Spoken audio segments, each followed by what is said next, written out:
Hello दोस्तों, स्वागत है आप सभी का एक बार फिर से आपके अपने यूट्यूब चैनल स्टडी प्लेटफॉर्म पे। दोस्तों, आज के स्टूडियो में बात करेंगे बीए फिफ्थ सेमेस्टर का जो आपका क्षेत्रीय भूगोल विषय है। ज्योग्राफी में जो आपका रीजनल ज्योग्राफी सब्जेक्ट रहेगा, इसके टॉप 100 क्वेश्चंस यहाँ पे रहेंगे। यानी कि परीक्षा स्पेशल आपके रिवीजन क्लास रहेगी। आप एग्ज़ाम के अंतिम दिनों में इसको देख रहे हैं, मैं जानता हूँ आपके एग्ज़ाम के अंतिम दिनों के लिए ही ये वीडियो बनाया गया है। आज आपका 8 दिसंबर है, कल आपका 9 दिसंबर है। RMPSU में कल इसका एग्ज़ाम लगा है, उसी के परस्पेक्ट व्यू से एक क्लास तैयार की गई है। तो यहाँ पे टोटल 100 क्वेश्चंस रहेंगे, मोस्ट रिपीटेड क्वेश्चन रहेंगे, पिछली बार परीक्षाओं में पूछे गए सारे क्वेश्चंस रहेंगे। ठीक है, तो वीडियो को लास्ट तक आपको ज़रूर देखना है भाई, और PDF आपको टेलीग्राम में मिल जाएगा, वहाँ से डाउनलोड करके अपना रिवीजन करते रहना है। ठीक है, क्वेश्चन के नीचे ही उसका आंसर मैंने दे रखा है। तो पहले भाई क्लास को आपको ज़रूर देख लेना है, और वीडियो को अपने सभी दोस्तों के साथ शेयर करना है, कॉलेज ग्रुप में, यूनिवर्सिटी ग्रुप में, या जो भी आप जहाँ पे शेयर कर सकते हैं, पर्सनल भी शेयर कर दीजिएगा।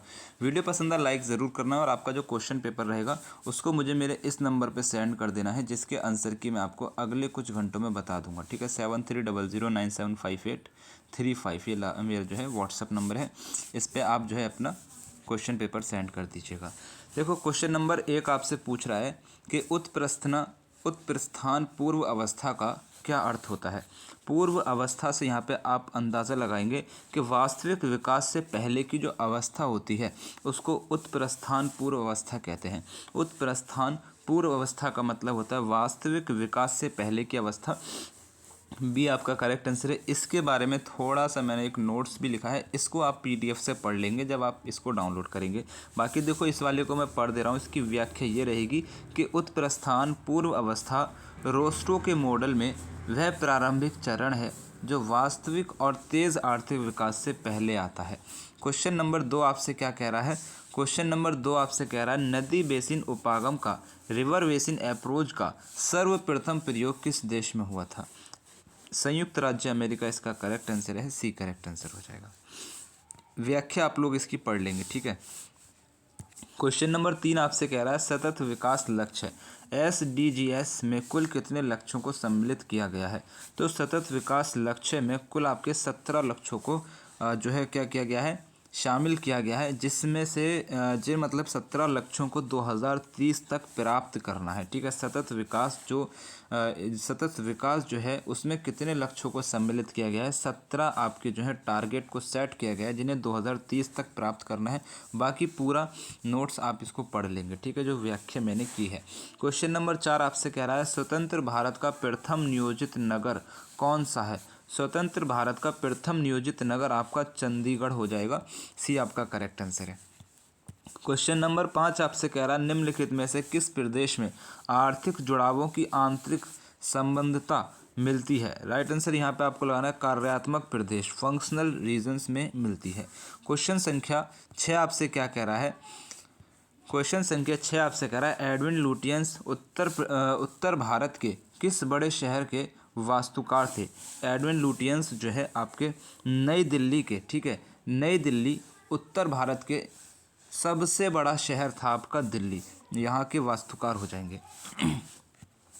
क्वेश्चन संख्या 7 आपसे कह रहा है पुस्तक है एक new exploration a philosophical of regional planning, इसके लेखक कौन है? राइट आंसर आपको लगाना है बी मैकाय। ये बहुत इंपॉर्टेंट क्वेश्चन है, मोस्ट रिपीटेड क्वेश्चन है। ये क्लास जो है देखो दीनदयाल उपाध्याय गोरखपुर यूनिवर्सिटी के लिए भी इम्पोर्टेंट है, क्योंकि वहाँ के भी कुछ क्वेश्चन से मैंने इसमें जो है पिछले साल के जो दीनदयाल उपाध्याय गोरखपुर यूनिवर्सिटी के क्वेश्चन है वहाँ से भी लिए हैं। RMPSU के भी जो पिछले साल के क्वेश्चन पेपर है वहाँ से क्वेश्चन लिए हैं। ठीक है, पिछली 3 वर्षों के इसमें उत्तर प्रदेश की सभी यूनिवर्सिटी तो नहीं कह सकते हैं, कुछ यूनिवर्सिटियों से मैंने यहाँ पे क्वेश्चंस लिए हैं जो कि सभी यूनिवर्सिटी के लिए इम्पोर्टेंट रहेंगे। क्वेश्चन नंबर 7 आपसे करा एक पुस्तक, अच्छा ये करा दिया ना मैंने, हाँ ठीक है, इसके लेखक आपके बी मैकाय हो जाएंगे। क्वेश्चन संख्या 8 आपसे कह रहा है कि क्षेत्रीय असमानताओं को कम करने के लिए कौन सा नियोजन उपागम सबसे अधिक उपयुक्त है? तो संतुलित प्रादेशिक विकास उपागम, सी करेक्ट आंसर है। क्वेश्चन संख्या 9 आपसे कह रहा है सतत विकास लक्ष्य का मुख्य उद्देश्य क्या है? सतत विकास लक्ष्य का मुख्य उद्देश्य आपको हो जाएगा गरीबी का पूर्ण उन्मूलन, भी करेक्ट आंसर है। क्वेश्चन संख्या 10 आपसे कह रहा है क्रिस्टालर का केंद्रीय स्थान सिद्धांत किस सिद्धांत पर आधारित है? सेंट्रल प्लेस थ्योरी किस सिद्धांत पर आधारित है? राइट आंसर आपको यहाँ पे इसका लगाना है वस्तुओं और सेवाओं की सीमा व देहली, सी आपका करेक्ट आंसर है। अच्छा देखो मैं आपको बताऊँ, ये जो मैं ट्रिक आपको यहाँ पे बता रहा हूँ एग्ज़ाम में ऑप्शन को टिक करने की एक ट्रिक है। ट्रिक क्या है? कोई भी क्वेश्चन आपसे दे रखा है, ठीक है, कोई भी क्वेश्चन आपका दे रखा है, उसके 4 ऑप्शन आपके पास होते हैं और चारों ऑप्शन के लिए एक एक ट्रिक यहाँ पे मैंने पता करी है। पहली ट्रिक देखो यहाँ पे सी ऑप्शन में ना आपको ज़्यादातर देखने को मिलता है वस्तुओं और सेवाओं की सीमा व देहली। ये और जो आपको देखने को मिला है ना, और का मतलब होता है कि एक बात यहाँ पे कनेक्ट करिए, जैसे कि एक बात आपकी हो जाएगी वस्तुओं, दूसरी बात आपकी हो जाएगी सेवाओं की सीमा एक बात हो जाएगी, व देहली एक बात हो जाएगी। यहाँ पे एक्स्ट्रा जोड़ दिया है। कुल मिला के कहना ये चाह रहा हूँ कि जिस भी ऑप्शन में आपको और देखने को मिलेगा ज़्यादा चांस रहेगा कि वो ऑप्शन आपका करेक्ट है, पहली बात। दूसरी बात यह है कि डी ऑप्शन में आपको ज़्यादातर ऑप्शनों में उपरोक्त सभी जो देखने को मिलता है, तो उपरोक्त सभी का मतलब होता है ये ऊपर के तीनों सही हैं, तो ज़्यादा परसेंट चांस में होता है कि ये वाला क्वेश्चन आपका सही है। बी ऑप्शन में आपको क्या देखने को मिलता है? बी ऑप्शन में आपको देखने को मिलता है कोई भी क्वेश्चन है, उस क्वेश्चन में बाकी जैसे कि ये वाला बड़ा जैसे ये वाला ऑप्शन देखो, ये वाला ऑप्शन देखो, ये ऑप्शन देखो, इन तीनों ऑप्शन से बड़ा आपको ये ऑप्शन नज़र आ रहा है। कहने का मतलब है कि जिस भी ऑप्शन में आपको थोड़ी बड़ी बात कहने को मिल जाए, बिना इसके और के या और हो तो भी, अगर बिना इसके भी मिल रही है मतलब बड़ी बात आपको मिल रही है, तो वही आपका ज़्यादातर करेक्ट आंसर रहता है। ये मेरा एक एक्सपीरियंस है मेरे भाई, बाकी कुछ नहीं है। आपका मन है तो आप यूज़ कर सकते हैं, वरना नहीं भी कर सकते हैं। हालांकि ये ट्रिक काम करती है। आपके 10 क्वेश्चन पूछे जा रहे हैं ना, तो 10 में से 8 आपके सही जाएंगे इस ट्रिक के हिसाब से। क्वेश्चन संख्या 11 आपसे कह रहा है औपचारिक प्रदेश की पहचान का आधार क्या होता है?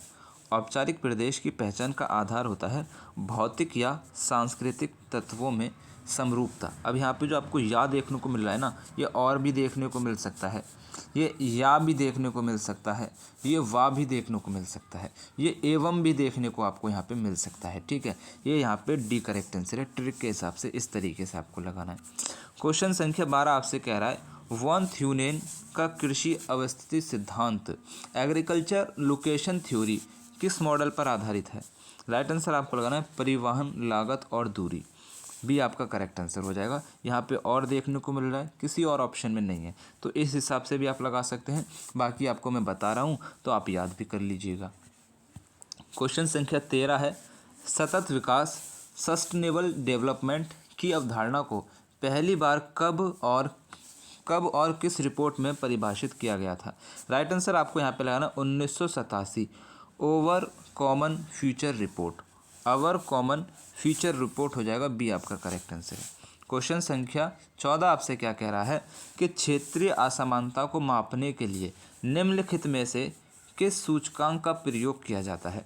तो गिनी गुणांक का प्रयोग किया जाता है, सी करेक्ट आंसर हो जाएगा। क्वेश्चन संख्या 15 आपसे क्या कह रहा है? एक सेकेंड, क्वेश्चन दुबक गया है। हाँ, उत्प्रस्थान अवस्था टेक ऑफ स्टेज की अवधि कितनी होती है? जैसे कि रोस्टोव ने प्रस्तावित किया है, तो रोस्टोव ने इसको प्रस्तावित किया है तो इसकी अवधि 20 वर्ष की होती है, बी करेक्ट आंसर है, ठीक है। यहाँ पे व्याख्या देखो पढ़ते जाएंगे आप जब PDF डाउनलोड करेंगे।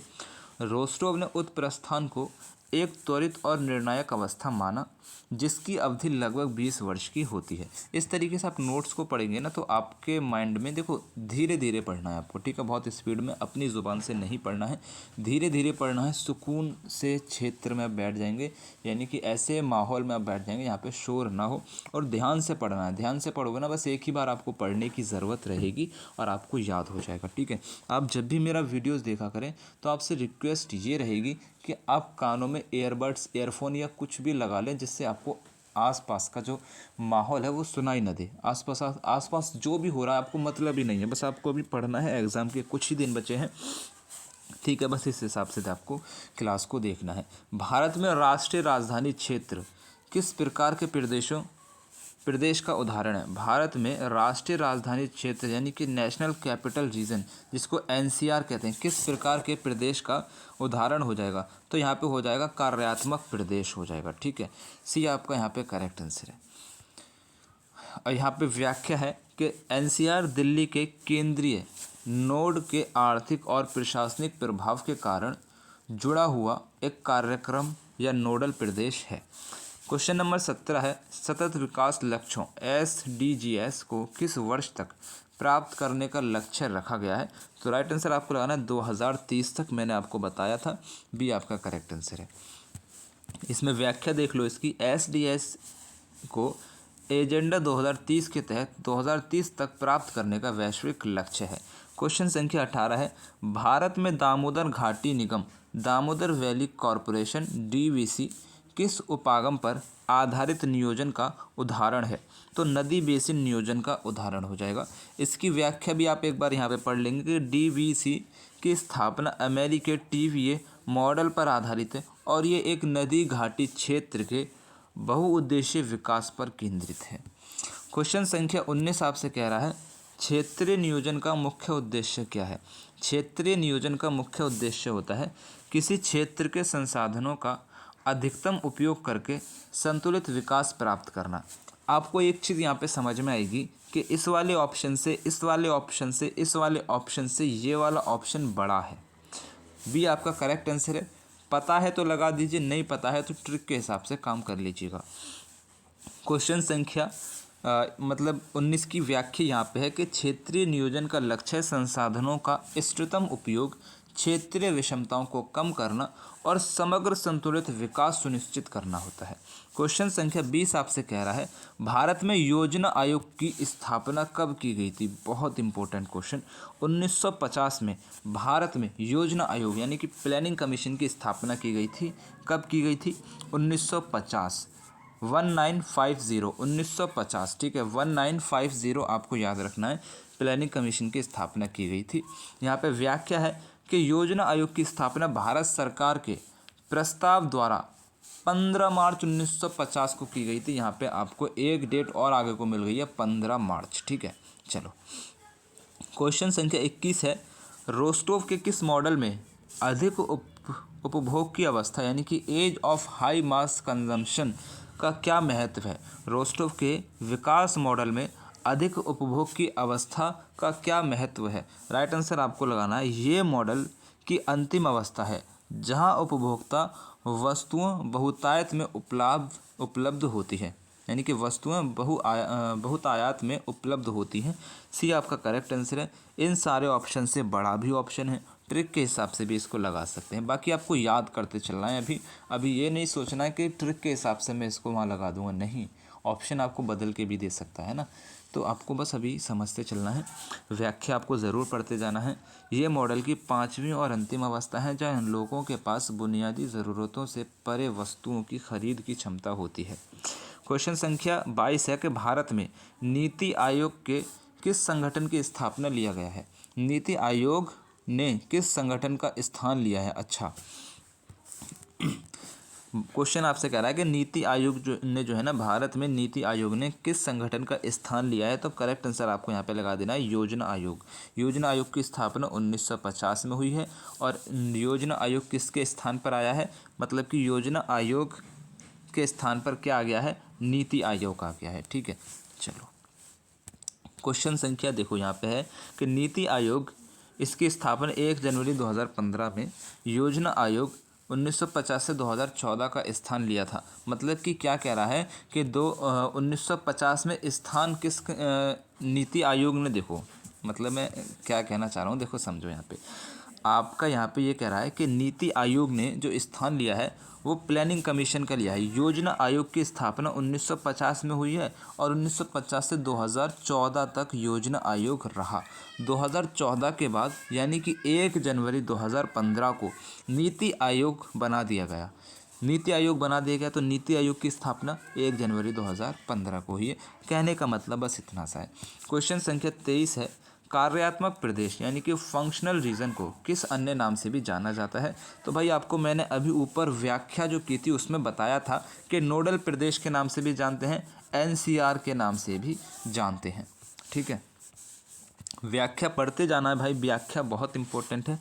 कार्यात्मक प्रदेश एक केंद्रीय नोड या केंद्र के चारों ओर कार्य और जुड़ाव के आधार पर परिभाषित होते हैं, इसलिए इन्हें नोडल प्रदेश भी कहते हैं। व्याख्या आपको ज़रूर पढ़ना है। क्वेश्चन संख्या 24 आपसे कह रहा है, भारत के किस क्षेत्र को रूर ऑफ इंडिया कहा जाता है जो क्षेत्रीय विकास में महत्वपूर्ण है?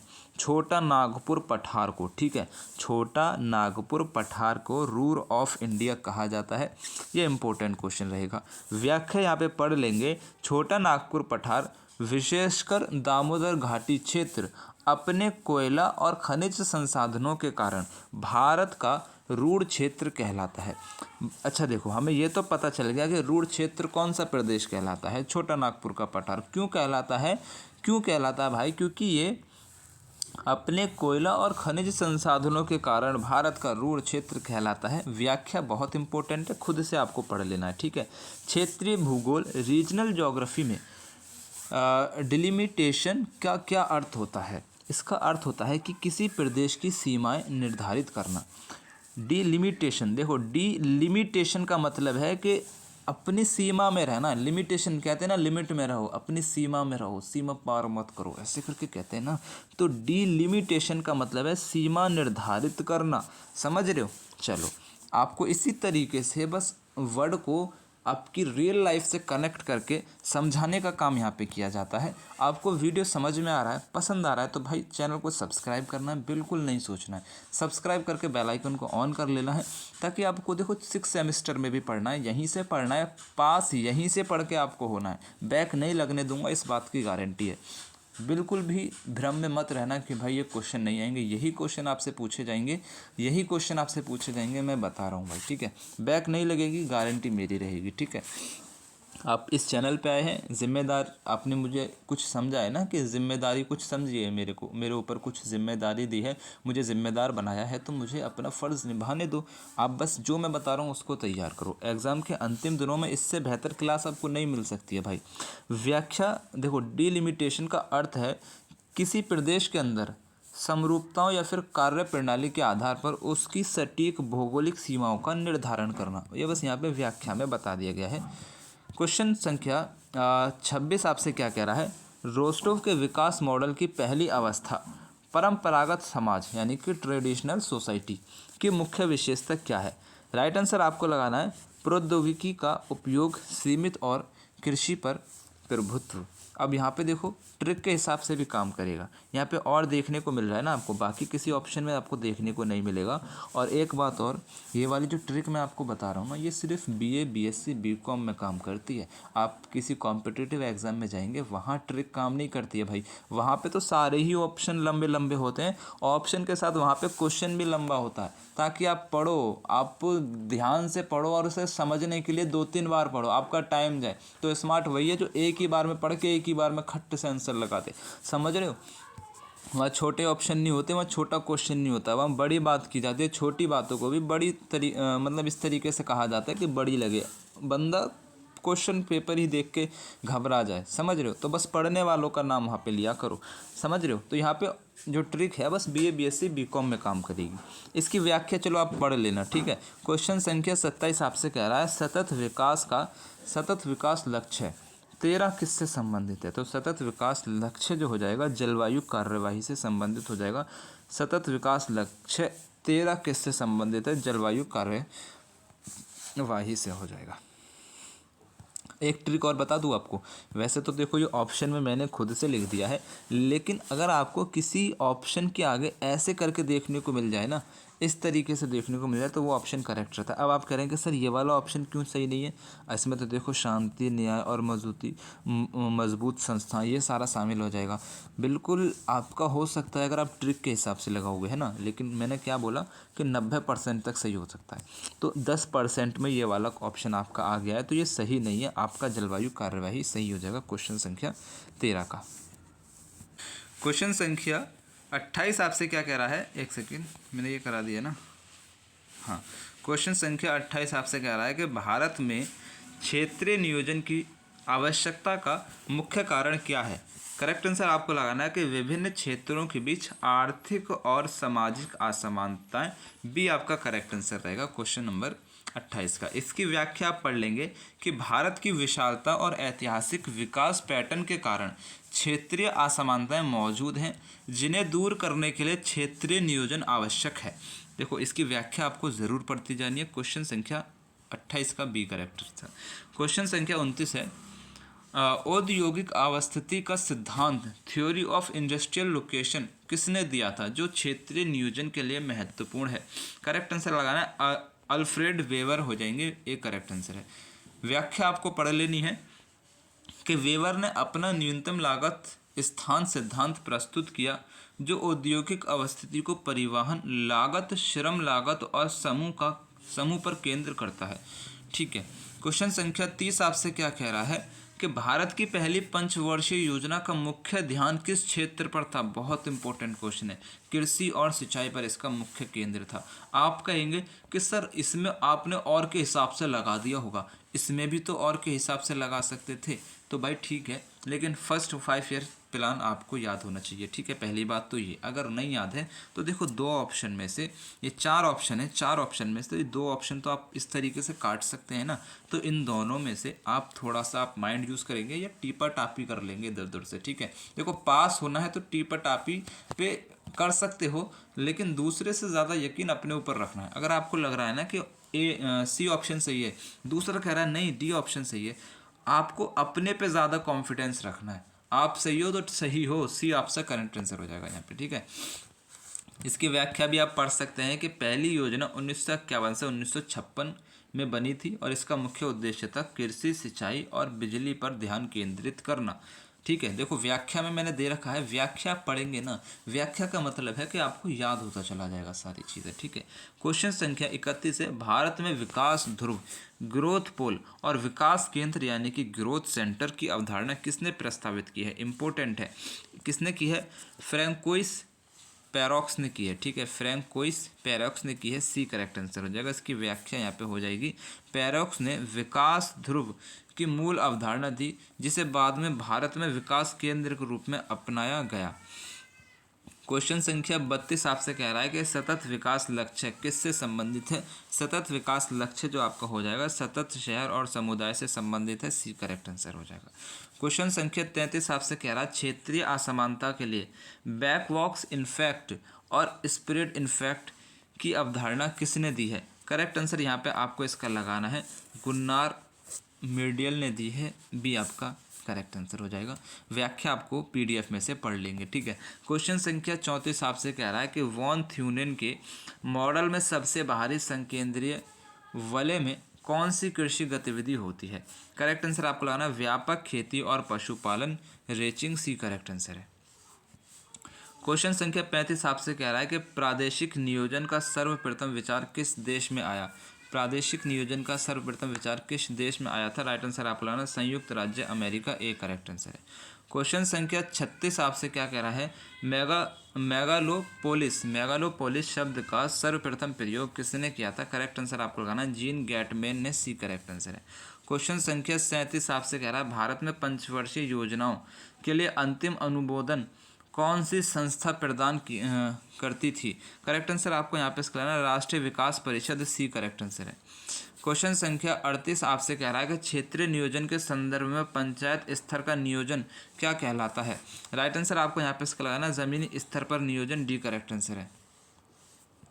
क्वेश्चन संख्या 39 आपसे कह रहा है कि विकास ध्रुव सिद्धांत के अनुसार विकास सबसे पहले कहाँ से शुरू होता है। राइट आंसर आपको लगाना है कुछ औद्योगिक या शहरी केंद्र, सी आपका करेक्ट आंसर है। क्वेश्चन संख्या 40 आपसे कह रहा है क्षेत्रीय असमानता को कम करने के लिए भारत सरकार द्वारा अपनाया गया संसाधन क्षेत्र नियोजन किस पर केंद्रित है। करेक्ट आंसर आपको लगाना क्षेत्र के विशिष्ट प्राकृतिक संसाधनों का इष्टतम उपयोग पर, बी आपका करेक्ट आंसर है। क्वेश्चन संख्या 41 आपसे कह रहा है कि वॉन थ्यूनेन के मॉडल की मान्यताओं में निम्नलिखित में से कौन सी एक शामिल नहीं है। करेक्ट आंसर यहाँ पे आपको इसका लगाना है परिवहन की कई संसाधनों की उपलब्धता। क्वेश्चन संख्या 42 आपसे कह रहा है मेगापोलिस में आमतौर पर जनसंख्या घनत्व कैसा होता है। मेगापोलिस में आमतौर पर जनसंख्या घनत्व अत्यधिक उच्च होता है, सी करेक्ट आंसर हो जाएगा। क्वेश्चन संख्या 43 आपसे कह रहा है भारत में कमांड क्षेत्र विकास कार्यक्रम किस प्रकार के नियोजन का उदाहरण है। करेक्ट आंसर आपको लगाना विकास क्षेत्र नियोजन का, सी करेक्ट आंसर हो जाएगा। क्वेश्चन संख्या 44 है सतत विकास लक्ष्य है SDG 2 का मुख्य लक्ष्य क्या था। राइट आंसर आपको यहाँ पे इसका लगाना है दूसरा लक्ष्य, मुख्य लक्ष्य इसका हो जाएगा जीरो हंगर, ठीक है, यानी कि भूखमरी से बचाव हो जाएगा, यानी कि कोई भी हंगर नहीं रहना चाहिए, भूखा नहीं रहना चाहिए। इसकी व्याख्या हो जाएगी उद्देश्य भूख को समाप्त करना, खाद्य सुरक्षा प्राप्त करना और टिकाऊ कृषि को बढ़ावा देना। क्वेश्चन संख्या 45 निम्नलिखित में से कौन सा भारत में क्षेत्रीय नियोजन का स्तर है, नहीं है। करेक्ट आंसर है अंतर्राष्ट्रीय स्तर जो है। भारत में नियोजन के मुख्य स्तरों में अंतर्राष्ट्रीय स्तर शामिल नहीं है। क्वेश्चन संख्या 46 आपसे कह रहा है कि क्षेत्रीय नियोजन के प्रभाव विश्लेषण उपागम का क्या उद्देश्य है। करेक्ट आंसर आपको लगाना है प्रदेशों के बीच वस्तुओं, सेवाओं और सूचना के संचालन का अध्ययन, बी करेक्ट आंसर है। क्वेश्चन संख्या इसका करेक्ट आंसर आपको लगाना है, मतलब व्याख्या इसकी हो जाएगी प्रभाव विश्लेषण का उपयोग कार्यात्मक प्रदेशों की सीमाओं को निर्धारित करने के लिए किया जाता है जो इन संचालनों पर आधारित होता है। क्वेश्चन संख्या 47 आपसे कह रहा है वॉन थ्यूनेन के मॉडल के अनुसार परिवहन लागत में वृद्धि होने पर कृषि विलय पर क्या प्रभाव पड़ेगा। तो विलय सिकुड़ जाएंगे, ठीक है, विलय जो हो जाएंगे सिकुड़ जाएंगे। क्वेश्चन संख्या 48 आपसे कह रहा है कि क्षेत्रीय नियोजन में विकास केंद्र की अवधारणा किस देश की पंचवर्षीय योजना में प्रमुखता से अपनाई गई थी। तो भारत हो जाएगा, सी करेक्ट आंसर है। क्वेश्चन संख्या 49 आपसे क्या कह रहा है कि सतत विकास का 10 का लक्ष्य क्या था, यानी कि सतत विकास का जो 10वां मुख्य लक्ष्य था वो आपको हो जाएगा असमानता में कमी, ठीक है। देखो सतत विकास में ना कुल जो है ना 17 लक्ष्य निर्धारित किए गए थे, उन 17 में से जो 10वां मुख्य लक्ष्य था वो असमानता में कमी था और इनको 2030 तक प्राप्त करना है, इसका ये उद्देश्य हो जाएगा, ठीक है। तो SDG का 10 का मुख्य उद्देश्य देश के भीतर और देशों के बीच असमानता को कम करना। भारत में अकाल राहत और निवारण कार्यक्रम को किस दशक में शुरू किया गया था। 1970 के दशक में, सी करेक्ट आंसर है। क्वेश्चन संख्या इसकी व्याख्या आपकी हो जाएगी कि जो आपका DPAP को 1973 से 74 में चौथी पंचवर्षीय योजना के दौरान शुरू किया गया था, सी करेक्ट आंसर हो जाएगा। क्वेश्चन संख्या 51 आपसे कह रहा है प्रादेशिक असंतुलन को दूर करने के लिए कौन सा सिद्धांत ऊपर से नीचे दृष्टिकोण अपनाता है। तो करेक्ट आंसर आपको हो जाएगा विकास ध्रुवीय सिद्धांत, बी आपका करेक्ट आंसर है।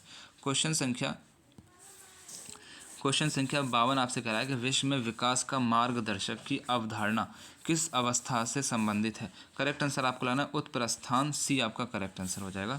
क्वेश्चन संख्या 53 आपसे कह रहा है सतत विकास लक्ष्य का 8 का लक्ष्य क्या था। जो 8वां लक्ष्य हो जाएगा 17 में से जो 8वां लक्ष्य था वो आपको हो जाएगा सब कार्य और आर्थिक विकास, ठीक है।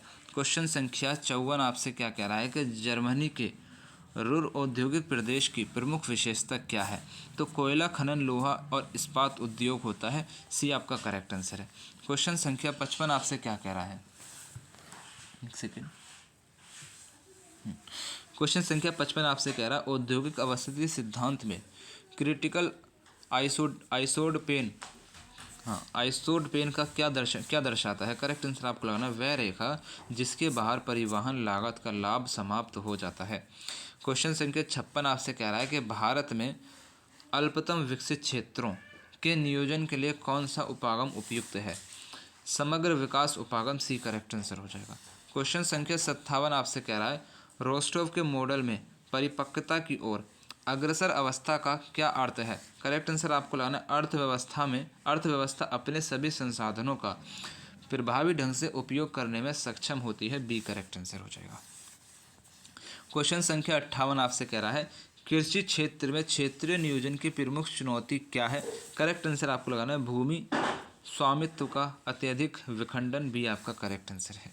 क्वेश्चन संख्या 59 आपसे कह रहा है कार्यात्मक प्रदेश की सीमाओं को निर्धारित करने के लिए सबसे सामान्य सूचक क्या है।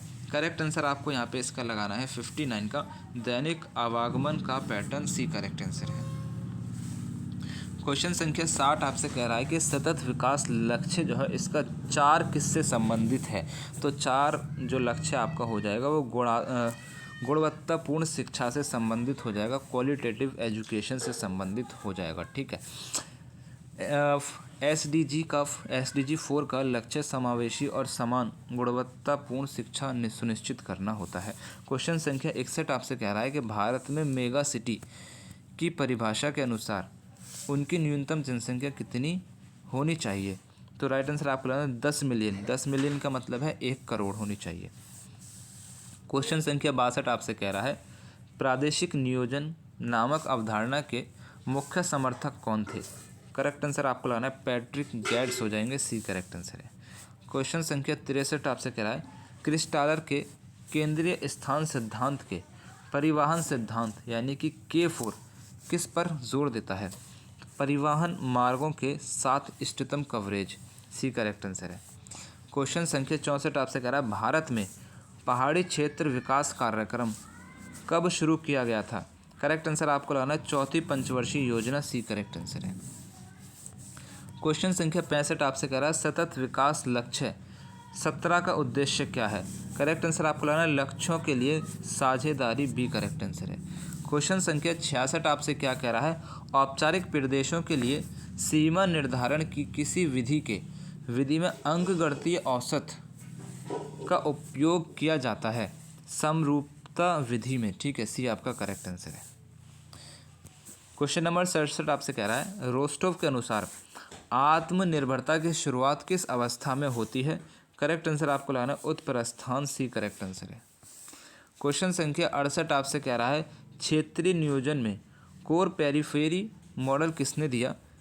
तो जॉन फ्रीडमैन ने दिया है, बी करेक्ट आंसर है। क्वेश्चन संख्या 69 है भारत में मरुभूमि विकास कार्यक्रम किस उद्देश्य से शुरू किया गया था। करेक्ट आंसर आपको लगाना रेगिस्तानीकरण को रोकना और पारिस्थितिक संतुलन बहाल करना, बी करेक्ट आंसर हो जाएगा। क्वेश्चन संख्या 70 आपसे कह रहा है कि एक कार्यात्मक प्रदेश की मुख्य विशेषता क्या है। एक कार्यात्मक प्रदेश की मुख्य विशेषता होती है एक नोडल केंद्र और उससे जुड़ाव। ठीक है, सी करेक्ट आंसर है। क्वेश्चन संख्या 71 आपसे कह रहा है क्रिस्टालर के केंद्रीय स्थान सिद्धांत में बाजार सिद्धांत K3 में प्रत्येक उच्च क्रम का केंद्र कितने निम्न क्रम के केंद्रों को सेवा प्रदान करता है। करेक्ट आंसर आपको लगाना है 3, बी करेक्ट आंसर हो जाएगा। क्वेश्चन संख्या 72 आपसे क्या कह रहा है क्षेत्रीय नियोजन में समग्र शब्द का क्या अर्थ है। तो समग्र शब्द का अर्थ होता है योजना निर्माण में एक साथ कई क्षेत्रों जैसे कृषि, उद्योग, बुनियादी ढांचा को शामिल करना, बी करेक्ट आंसर है। क्वेश्चन संख्या 73 आपसे कह रहा है कि सतत विकास लक्ष्य 5 किससे संबंधित है। करेक्ट आंसर आपको लगाएं लिंग समानता, बी आपका करेक्ट आंसर हो जाएगा। क्वेश्चन संख्या 74 आपसे कह रहा है भारत में मेगा परियोजनाओं जैसे भाखड़ा नांगल बांध किस प्रकार के नियोजन का उदाहरण है। तो नदी बेसिन आयोजन का हो जाएगा, बी करेक्ट आंसर है। क्वेश्चन 75 आपसे कह रहा है रोस्टोव के मॉडल में उच्च उपयोग की अवस्था को प्राप्त करने के लिए किस कारक का उच्च होना आवश्यक है। करेक्ट आंसर है प्रति व्यक्ति आय, बी आपका करेक्ट आंसर हो जाएगा। क्वेश्चन संख्या 76 आपसे कह रहा है क्षेत्रीय असमानताओं को दूर करने के लिए नीचे से ऊपर दृष्टिकोण का क्या अर्थ है। करेक्ट आंसर है योजना निर्माण और कार्यान्वयन में स्थानीय लोगों की भागीदारी और स्थानीय संसाधनों का उपयोग, बी करेक्ट आंसर है। क्वेश्चन संख्या 77 आपसे कह रहा है भारत में सूखा प्रवण क्षेत्र कार्यक्रम के लिए मुख्य रूप से किस प्रकार के नियोजन की आवश्यकता होती है। पारिस्थितिकीय नियोजन की, बी करेक्ट आंसर है। क्वेश्चन संख्या 78 है सतत विकास लक्ष्य 9 किससे संबंधित है। तो सतत विकास लक्ष्य जो 9 है वो आपका उद्योग, नवाचार और बुनियादी ढांचा से संबंधित है। क्वेश्चन संख्या 79 आपसे कह रहा है भारत में पूर्वांचल किस प्रकार के प्रदेश का उदाहरण हो सकता है। करेक्ट आंसर है औपचारिक प्रदेश का, ए करेक्ट आंसर हो जाएगा। क्वेश्चन संख्या 80 आपसे क्या कह रहा है क्रिस्टालर के केंद्रीय स्थान सिद्धांत में बाजार सिद्धांत K3 में केंद्रों के बीच कितनी दूरी कम होती है। तो परिवहन सिद्धांत में तुलना में कम होती है, परिवहन सिद्धांत की तुलना में कम होती है। क्वेश्चन संख्या 81 है कि रोस्टोव की उत्प्रस्थान पूर्व अवस्था में कौन सा परिवहन होता है? केंद्रीय राजनीतिक शक्ति का निर्माण और शिक्षा में निवेश की शुरुआत।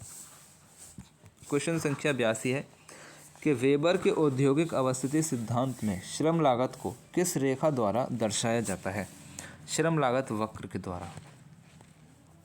क्वेश्चन संख्या 83 है प्रादेशिक नियोजन में सेक्टोरल नियोजन का क्या अर्थ होता है?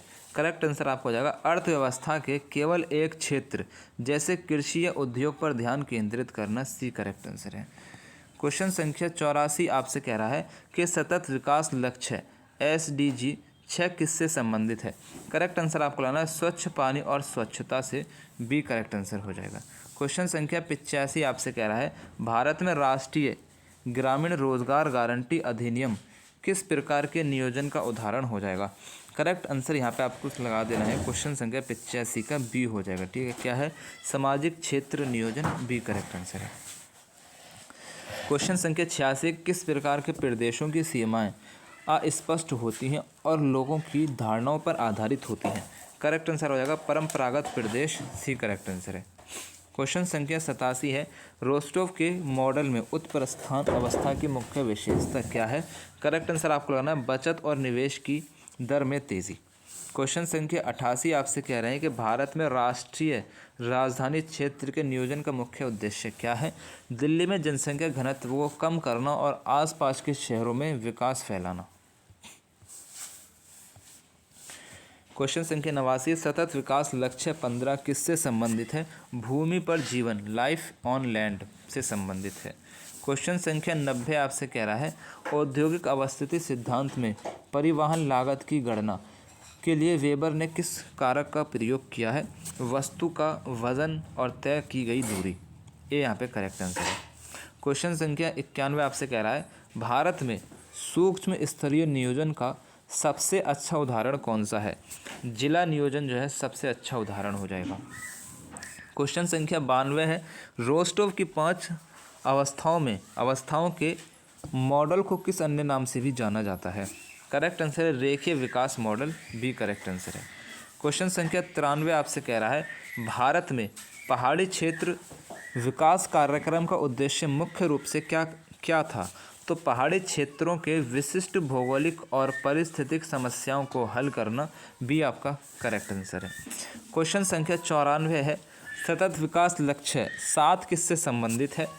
सस्ती और स्वच्छ ऊर्जा से। क्वेश्चन संख्या 95 आपसे कह रहा है वॉन थ्यूलेन के मॉडल में मुक्त खेती का विलय बाजार से कितनी दूरी पर स्थित होता है? करेक्ट आंसर है तीसरा विलय हो जाएगा। क्वेश्चन संख्या 96 आपसे कह रहा है प्रादेशिक नियोजन में विकास केंद्र की अवधारणा किस पर आधारित है? क्वेश्चन संख्या 96 का बी ऑप्शन करेक्ट आंसर है विकास ध्रुव सिद्धांत। क्वेश्चन संख्या 97 आपसे कह रहा है सतत विकास लक्ष्य 16 किससे संबंधित है? शांति न्याय और मजबूत संस्थाओं से। बी आपका करेक्ट आंसर है। क्वेश्चन संख्या 98 आपसे कह रहा है भारत में राष्ट्रीय नियोजन का मुख्य उद्देश्य क्या है? करेक्ट आंसर आपको लगाना है ऑप्शन बी देश के संसाधनों का इष्टतम उपयोग करके सामाजिक आर्थिक विकास प्राप्त करना। क्वेश्चन संख्या 99 आपसे कह रहा है विकास ध्रुव सिद्धांत में ध्रुव का क्या अर्थ होता है? विकास ध्रुव सिद्धांत में ध्रुव का क्या अर्थ है? राइट आंसर आपको लगाना है एक औद्योगिक या फिर शहरी केंद्र जो विकास को प्रेरित करता है। क्वेश्चन संख्या 100 आपसे क्या कह रहा है कि भारत में कोर क्षेत्रों में कौन सी विशेषताएं पाई जाती हैं? करेक्ट आंसर है उच्च साक्षरता दर और उच्च औद्योगिक विकास पाया जाता है। व्याख्या पढ़ लेंगे कोर क्षेत्र जैसे प्रमुख महानगरीय क्षेत्र उच्च विकास दर उच्च आय उन्नत बुनियादी ढांचा और उच्च औद्योगिक विकास वाले होते हैं। ठीक है, यहाँ पे आपके टोटल 100 क्वेश्चंस हो चुके हैं। स्टडी प्लेटफॉर्म यूट्यूब चैनल को अभी तक सब्सक्राइब नहीं किया है, सब्सक्राइब करके बेल आइकन को ऑन कर लेना, ये आपसे रिक्वेस्ट है। और एक रिक्वेस्ट और है कि वीडियो को अपने सभी दोस्तों तक पहुंचाना है, सभी साथियों तक पहुंचाना है। देखो वीडियो बनाने में मेहनत होती है, 100 क्वेश्चन सेलेक्ट करने में मेहनत होती है। जितना टाइम वीडियो बनाने में नहीं लगता उससे ज़्यादा टाइम लगता है क्वेश्चन को सेट करने में, क्वेश्चन को सिलेक्ट करने में, ठीक है, पीडीएफ फॉर्म में तैयार करने में। और ये वाटर मार्क लगाना भी ज़रूरी है, इसमें भी थोड़ा टाइम चला जाता है।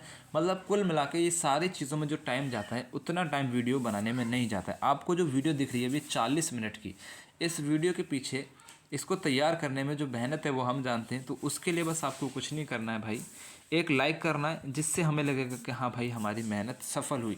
शेयर करना है जिससे कि बाकी लोग भी देख सकें और लाइक कर सकें, बस बाकी लोगों को भी पसंद आए, बाकी लोग भी एग्ज़ाम में अपना अच्छा नंबर प्राप्त कर सकें। एग्ज़ाम के अंतिम दिनों में जिन्होंने पढ़ाई कर ली है वो रिवीजन के तौर पे देख लेंगे, वो अपने यहाँ से अपने आप को आजमा सकते हैं कि हमें कितना आता है कितना नहीं आता है। जिन्हें नहीं आता है वो याद कर लेंगे।